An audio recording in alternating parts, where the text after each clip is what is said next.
तो दोस्तों नेटफ्लिक्स के ऐप पे उनकी नई फिल्म माँ बहन रिलीज़ की जा चुकी है। इसमें हमें माधुरी दीक्षित, तृप्ति डिमरी और धारणा जो है लीड रोल्स में देखने को मिलती हैं। साथ ही साथ रवि किशन भी जो है स्टोरी का एक बहुत ही इंपॉर्टेंट किरदार प्ले करते हैं। अब जो है इस वीडियो में हम मूवी के बारे में बात करने वाले हैं, थोड़ी सी कहानी, थोड़ी सी एंडिंग और ओवरऑल मुझे कैसी लगी मूवी इसके बारे में बात करने वाले हैं। वीडियो में स्पॉयलर्स होने वाले हैं, तो अगर आपने अभी तक पिक्चर नहीं देखी और आपको स्पॉयलर्स से बहुत ज़्यादा फ़र्क पड़ता है तो आप जो है इस वीडियो को जो है मूवी देखने के बाद देख सकते हैं। अगर हम बात करें कहानी की, तो कहानी है 3 औरतों की, जया, रेखा और सुषमा, जो कि कैरेक्टर्स प्ले किए हैं माधुरी दीक्षित, तृप्ति डिमरी और धारणा ने। हम देखते हैं कि माधुरी दीक्षित का कैरेक्टर एक दिन अपनी दोनों बेटियों को फ़ोन करता है और वो बोलते हैं कि जो हमारे घर के सामने गुप्ता जी रहते हैं उनकी मेरे घर में जो है डेथ हो गई है। अब दोनों बेटियां जो हैं सुषमा और जया, वो भाग के जो है उसके घर आ जाती है रेखा के, अपनी माँ के, और जो है सबसे पहले तो वो पूछती हैं कि हुआ क्या। तो वो बताती है कि मैंने जो है इनको अपनी रात में घर बुलाया था किसी काम से, और ये रात में मेरे घर आए, मेरे साथ ज़बरदस्ती करने लगे और उसी छीना झपटी में जो है इनकी डेथ हो गई।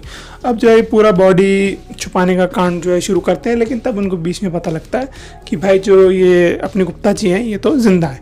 अब हमें बीच में काफ़ी बैक स्टोरीज भी दिखाई जाती हैं कि हमें बताया जाता है कि पूरा मोहल्ला जो है रेखा को पसंद नहीं करता है। उनको लगता है कि ये बंदी जो है बहुत ज़्यादा ही चरित्रहीन है और अच्छी नहीं है, तरह तरह के जो है मर्दों को घर पे बुलाती है, इसने अपने पति को भी मरवा दिया, बहुत सारे आरोप जो हैं इस पे लगते हैं। और उसके बाद जो है एट दी एंड हमें 5-5.5 लाख का भी एक लफड़ा दिखाया जाता है कि रेखा को 5-5.5 लाख की ज़रूरत थी, जो उसने अपनी मालिक की दुकान से ले लिए, और ये बात जो है गुप्ता जी को पता लग जाती है क्योंकि वो उसको अकाउंट देखते हैं।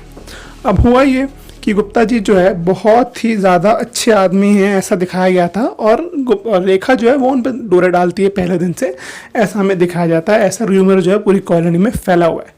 लेकिन जब हमें बाकी सारी चीज़ें खुलती हैं, जब पता लगता है, तो एंड में पता लगता है कि गुप्ता जी जो है वो बिल्कुल भी अच्छे आदमी नहीं है, उनका चरित्र सबसे ज़्यादा खराब है, और वो पहले दिन से जो है रेखा पे डोरे डाल रहे हैं। और उनका एक और बहुत बड़ा रीज़न है कि वो चाहते हैं कि ये घर जो है उन्हें मिल जाए, और इससे पहले भी उसके इस घर को हथियाने के लिए वो काफ़ी सारे कांड कर चुके हैं। उन्होंने रेखा जी के घर में बंदे भी भेजे थे, उनका साइबर कैफे फोड़वा दिया, उनके खिलाफ सारे र्यूमर्स भी उन्होंने ही फैलाए हैं। लेकिन एट द एंड जो हमें पता लगता है कि वो सिर्फ एक चीज़ चाहते हैं कि भाई तुमने जो है, एक फिरौती का भी केस हमें देखने को मिलता है कि पुलिस को उनकी बेटी को एक फ़ोन आता है कि देखो मैं 5-5.5 लाख की जो है फिरौती मांग रहा हूँ, अगर तुम अपने बाप को ज़िंदा देखना चाहती हो तो मुझे 5-5.5 लाख दो, और वरना तुम्हारे बाप को मार देंगे। अब होता यह है कि पुलिस उस 5-5.5 लाख की फिरौती की कोशिश करती है पकड़ने की, लेकिन वो नहीं पकड़ पाती। और at the end main question यही घूमता है कि भाई फिरौती किसने ली। वहाँ पर जो है गुप्ता जी जो है यही समझते हैं कि फिरौती इन 3 लड़कियों ने करी, इन 3 औरतों ने, माँ बहनों ने ही ली है। लेकिन माँ बहनें बोलती थक जाती है कि मैंने कोई फिरौती नहीं ली। उसके बाद होता ये है कि गुप्ता जी एक फाइनल ऑफर देते हैं, देखो मुझे घर दे दो, ये घर छोड़ के चली जाओ, हम आपको पुलिस को कोई स्टेटमेंट नहीं देंगे, केस रफा दफा कर देंगे, 5-5.5 लाख रुपए भी रख लो, लेकिन इस घर को मेरे नाम करके निकल जाओ। अब दोनों जो माँ बहनें वो एक प्लान बनाते हैं कि भाई वो गुप्ता जी को घर में बुलाएंगी। अब उनका चरित्र तो टेढ़ा है ही, वो जो है मतलब औरत देख के वो पिघल ही जाते हैं। तो तीनों जो है औरतें गुप्ता जी को अपने घर में बुलाती है, उनके साथ जो है मालिश वालिश करती है, और उनका एक वीडियो कैप्चर कर लेती है उनकी बेटी की शादी वाले दिन, और बोलती हैं कि ये मैं वायरल कर दूंगी अगर तुमने कुछ फालतू की हरकतें करी तो। वो वीडियो जो है उसके बीवी को तो भेज ही देती हैं, और पुलिस वाले जो साला है उसको भी भेज देती हैं। उसके बाद होता ये है कि कुछ नहीं, एक कंक्लूजन निकलता है कि भाई वीडियो अगर वायरल हुआ तो गुप्ता जी की समाज में बहुत इज्जत उड़ जाएगी, और वो जो माँ बहन है उनकी तो वैसी कोई इज्जत नहीं करता, ऐसा मूवी में दिखाया गया, तो उनको तो कोई चरित्र में फ़र्क नहीं पड़ेगा। अब होता ये है कि केस जो है रफा दफा हो जाता है, गुप्ता जी अपने घर चले जाते हैं, तीनों माँ बहनें भी अपने घर आ जाती हैं।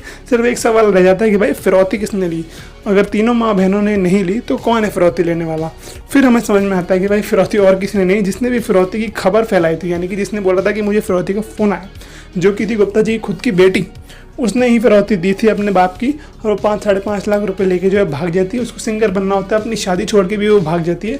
और तब हमें समझ में आता है कि भाई जब उसको हम एक टीवी रियलिटी शो में देखते हैं, वो अपनी कहानी सुनाती है कि ऐसा ऐसा हुआ मेरे साथ, मतलब, तो उसके बाद हमें समझ में आ जाता है कि भाई फिरौती और किसी ने नहीं ली, बल्कि गुप्ता जी की खुद की बेटी ने ली थी।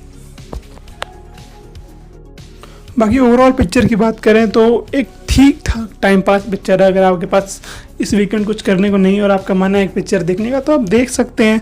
थोड़ी सी यूनिक कहानी है, बट ऐसे कुछ बहुत बढ़िया नहीं है।